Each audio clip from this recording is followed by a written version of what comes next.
On a su quand même que Netanyahou était au courant, enfin le Mossad aussi, ils avaient l'info pour le 7 octobre. Bien sûr. Et ils n'ont pas Mais ils sont pas empêché. Les seuls.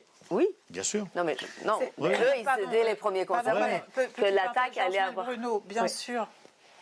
Mais c'est-à-dire, ils savaient quoi non, exactement? Mais comme vous le dites, c'est pour le moins grave.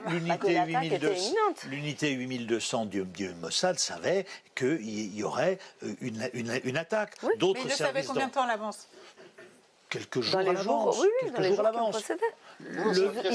Ils étaient en position de l'empêcher. Ils ne l'ont pas fait. Je l'ai écrit. Le Hezbollah. C'est un fiasco pour Netanyahou. Lors du Ramadan 2023, en avril, a fait un documentaire publié sur leur chaîne Al-Manar, qui est grosso modo ce qui s'est passé le 7 octobre. Et puis le Hamas est monté pourquoi?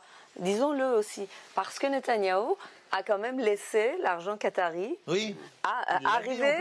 Il l'a dit, son ministre l'a dit, on le sait. Enfin, je veux dire, affaiblir l'autorité palestinienne pour qu'il n'y ait pas d'État palestinien. Exactement.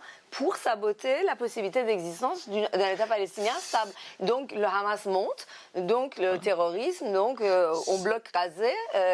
Et n'oublions pas, les gisements pétroliers trouvés en 2011-2013 au large de Gaza. C'est bien pour ça que Netanyahou ne veut pas d'enquête. Parce que le jour où il y aura une enquête, les militaires vont parler, des agents du renseignement vont parler, d'autres du renseignement ont commencé à le faire dans des et d'autres services de renseignement, y compris les services de renseignement français, étaient assez bien au courant. Je l'ai dit sur la radio RTL et voilà. Donc je crois que l'histoire n'est pas terminée de ce point de vue-là.